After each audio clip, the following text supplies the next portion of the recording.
Okay, we're going to have Bill Graham. So let me briefly introduce him. So Professor Bill Graham is the Vice Chair of the NGO Committee for Education, Learning, and Literacy at the United Nations in New York, and is the President of the Road to Be Great Club.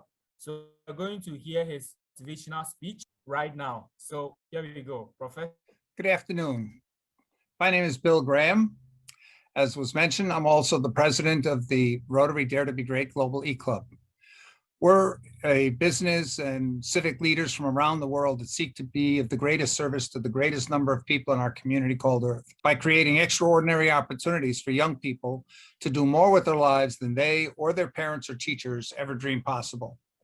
A few years ago, I was at a conference at the UN where Secretary General Guterres was speaking to youth delegates from around the world. He noted how the world was faced with some of the biggest challenges in history, a number of which are existential, such as climate change, pandemics, growing inequality, technology and science disruption, and the greatest number of protracted conflicts in history, to name just a few. He noted that most of today's biggest problems were global and can only be solved through increased international cooperation.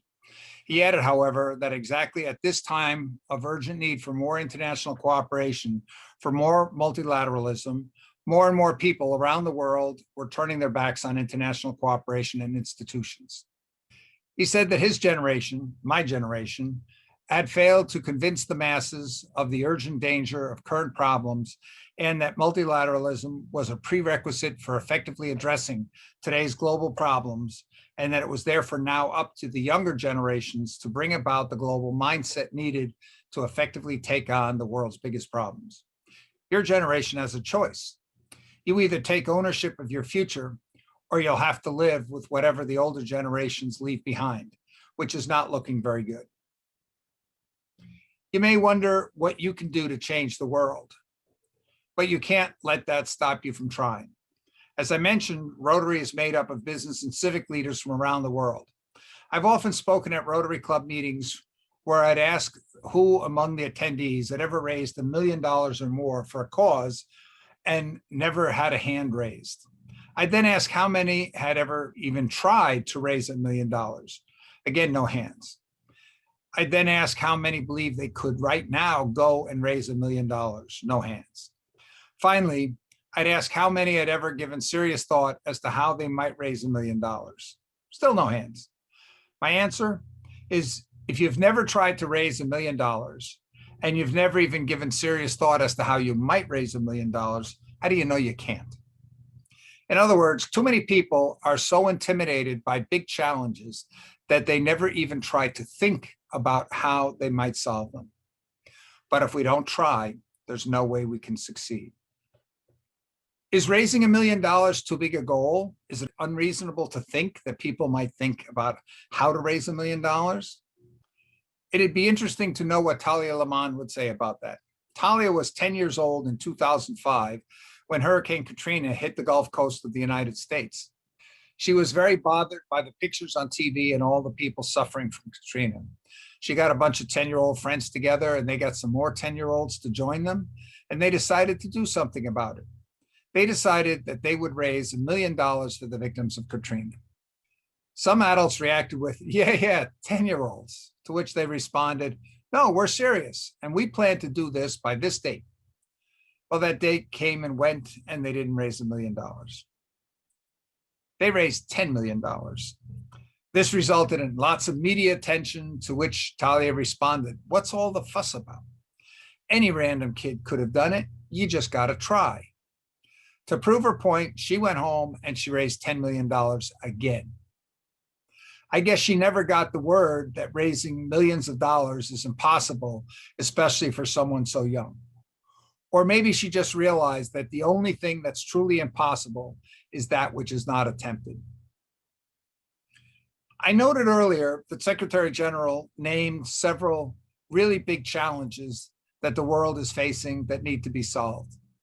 6 years ago, the countries of the world came together at the UN and agreed to a set of global goals called the Sustainable Development Goals, or SDGs, which they all pledged to try to achieve by 2030. These included ending hunger and poverty, ensuring good health, quality education, gender equality, access to affordable clean water and energy for all, as well as decent and productive work for all while reducing inequalities within and among countries and protecting the environment, managing climate change, etc. It's believed that achievement of these goals could preclude the worst of the consequences humanity would likely otherwise face. But no, these are global goals. It's only the aggregate global result that count. Unfortunately, for many of the SDGs, we're failing to make the needed progress towards their achievement, and in some cases, we're even losing ground. But the trends which are causing the danger to our society and even our existence are not slowing down.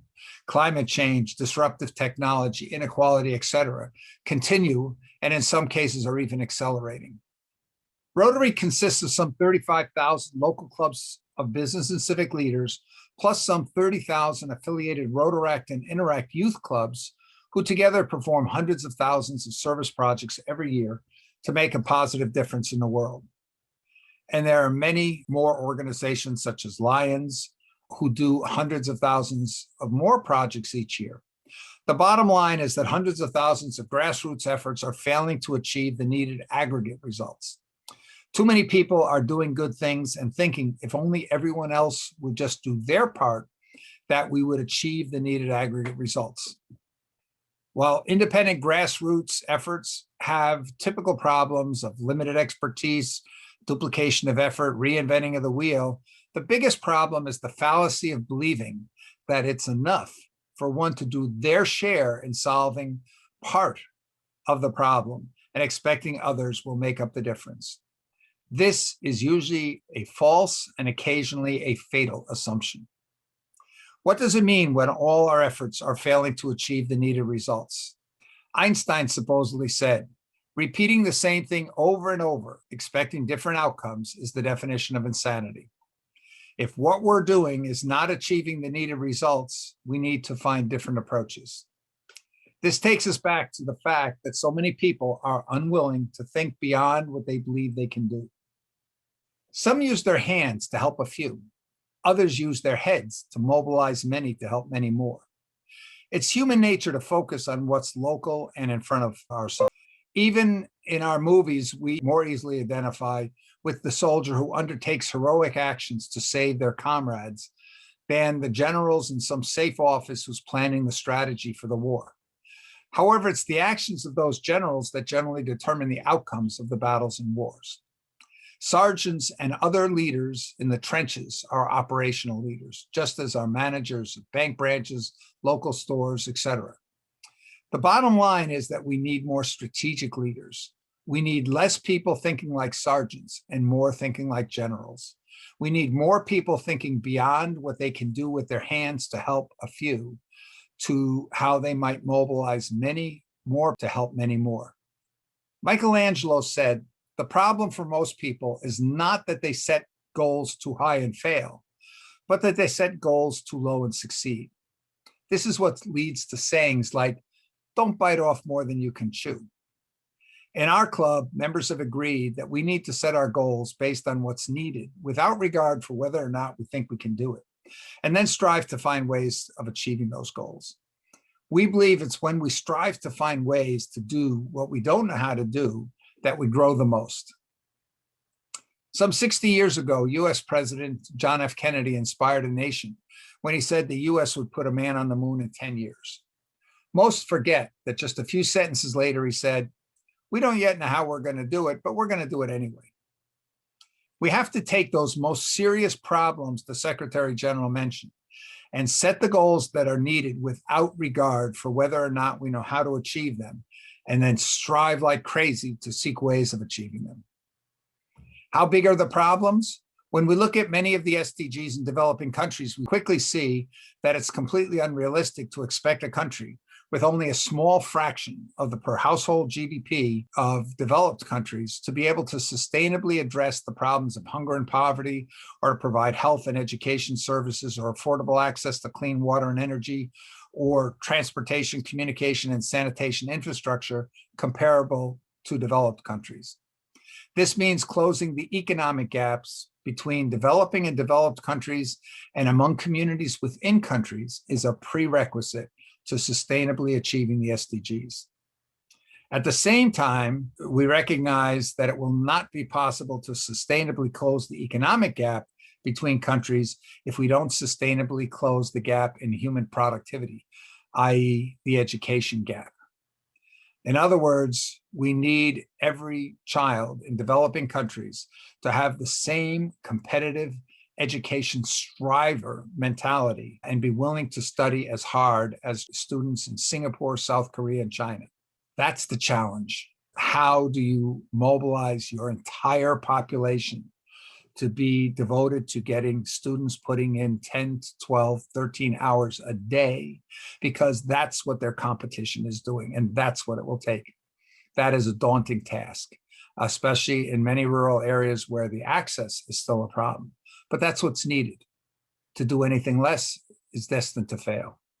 At the same time, we have to make sure that people getting that education are able to find suitable employment, because otherwise, if people attain world-class skills and abilities, but the people around them are unable to afford those skills and abilities, those people are going to migrate to places where people can afford their abilities.